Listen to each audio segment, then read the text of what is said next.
Alright, let's talk about one of the most important basics of reading Quran, which is Mad. It is probably the most common rule that you'll see and use in the Holy Quran. In fact, you will see this sign of Mad well over 5,600 times while reading the Quran, plus the Mad that doesn't require the sign.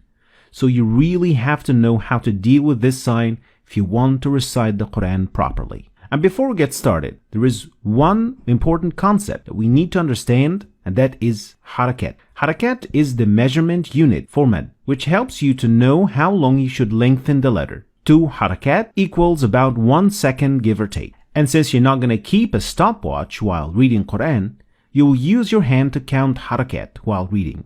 And I'll use this to show you how you can count harakat with your hand. Now let's get started. Basically, there are 3 letters that can be used with Mad, or they can be lengthened. They are alif, waw, and ya. These are the long vowels in Arabic. And if you want to get a little bit deeper about these 3 letters, check that video about the characteristics of long vowels. There are 2 main types of Mad, natural Mad and secondary Mad. Let's start with natural Mad. It is called natural because lengthening the letter is part of the characteristic of the letter itself. It is what makes alif different from fatha. So we say kataba and kitab. Now here, in the second word, there is the natural Mad because there is an alif in the word. So it is part of the letter alif that it has a natural Mad. So when do we use the natural Mad in the Quran then? First, if you see any of the 3 letters of the long vowels that don't have anything on top or under it, and if you see one of them, you will extend or lengthen the letter by 2 harakat. So that is about 1 second. For example, إِيَّاكَ نَعْبُدُ وَإِيَّاكَ نَسْتَعِينُ نُورٌ عَلَى نُورٍ. You will also do the natural Mad when you see any of these 3 signs. These 3 signs represent either of the 3 long vowels, alif, waw, and ya, like in these examples. كتاب فصلت فبعثوا حكما من أهله وحكما فليدع ناديه سندع الزبانية. Notice if this Mad comes at the end of the word, we only do the lengthening if we continue reading. Stopping at these words means no Mad. For example, فبعثوا حكما من أهله فليدع ناديه. So here we didn't say min ahlihi because we didn't continue. We stopped. If you stop at the word, you will just say حكما من أهله. Same thing with the second example. فليدع ناديه. We stopped here, so we didn't pronounce the waw that we see in front of us. So eventually you should hear and identify the difference between no natural Mad and Mad, like in these examples. لِأُنذِرَكُمْ بِهِ وَمَنْ بَلَغَ هَذَا بَلَاغٌ لِلنَّاسِ. And these. وَيَخْشَى اللَّهَ وَيَتَّقْهِ فَأُولَئِكَ فَمِنْهُمْ مَنْ يَمْشِي عَلَى بَطْنِهِ وَمِنْهُمْ. And these examples. وَيَخْشَى اللَّهَ سَيَذَّكَّرُ مَنْ يَخْشَى. The secondary Mad. And since not all Mad is natural, this sign was added to signify the presence of Mad as well. Originally, this sign was written like that, which spells the word Mad, which of course means lengthen. And gradually it took its shape to what we see today in the Quran. And here you have 2 options. The first option is the easy option. It is only recommended for beginners and those who try and read the Quran for the first time. And it is that every time you see this sign, you'll perform a 4 harakat med. Wherever it is, however many they are, you always give it 4 harakat. Like in this example.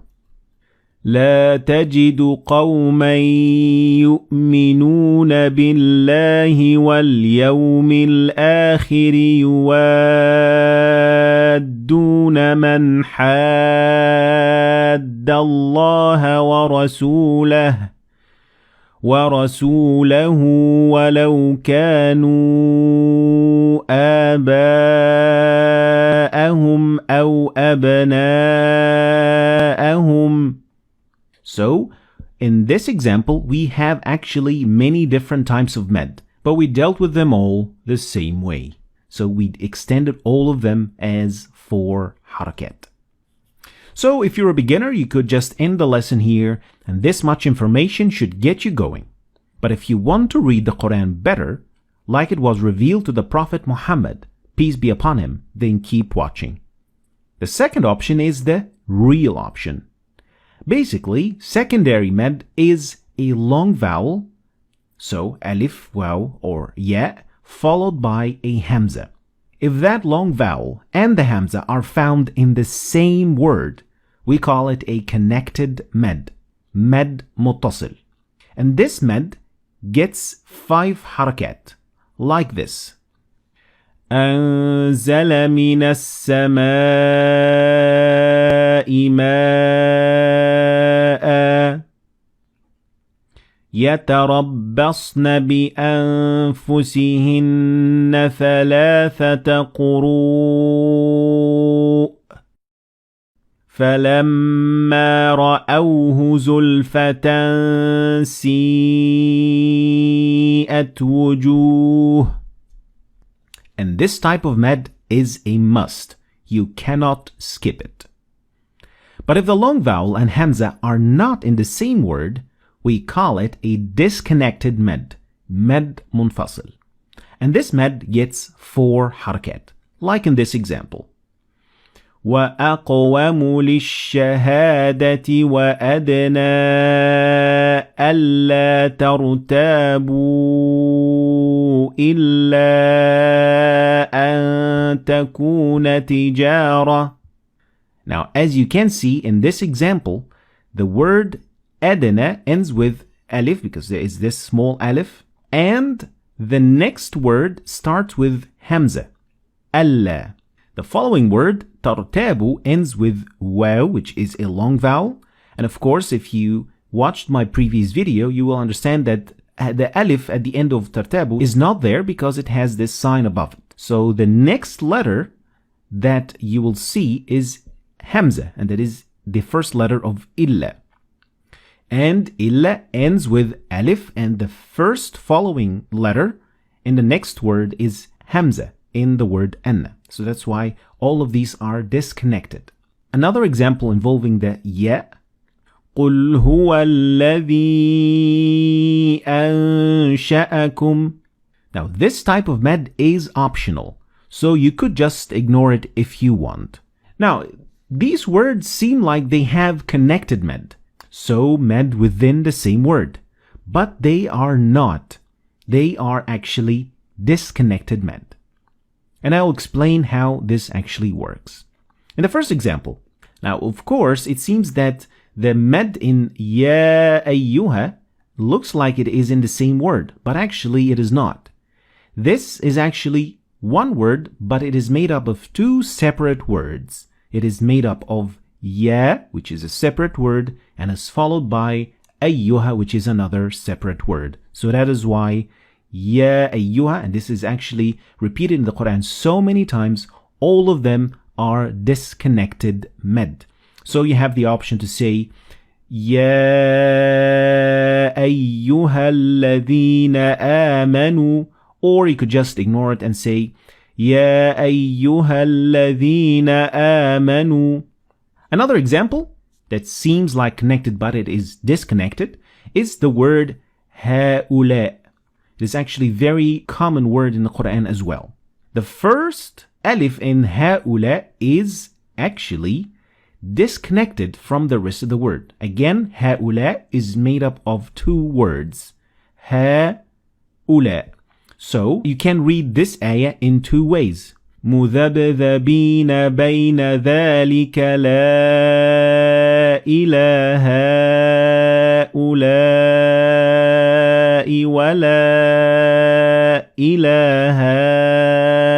هؤلاء. Or you could just simply ignore the disconnected med and read the ayah like this. مذبذبين بين ذلك لا إلى هؤلاء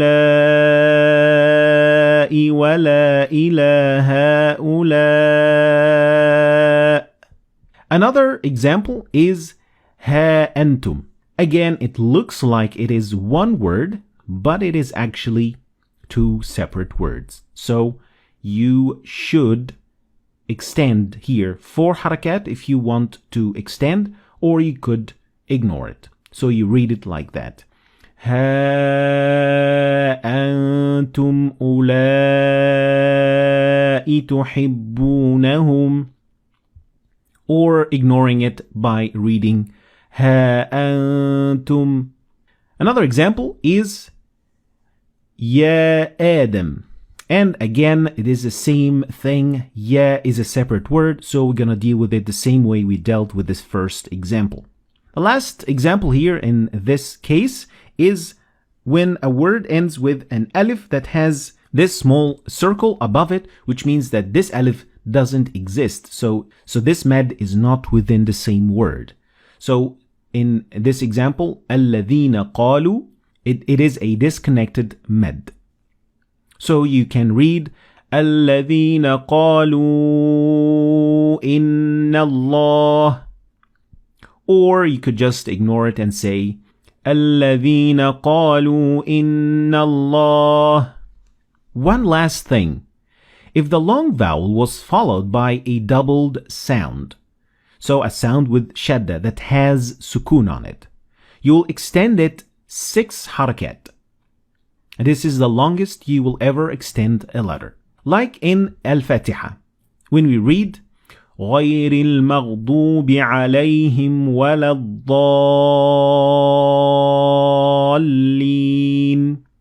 and والصافات صفا and الحاقة.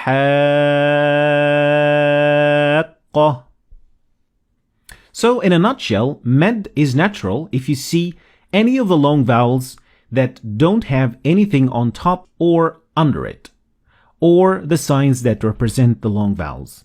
And the secondary med is either disconnected, so you give it 4 harakat, which is optional, connected, so you give it 5 harakat, which is mandatory, and med lazim, which is 6 harakat, which we just explained at the end.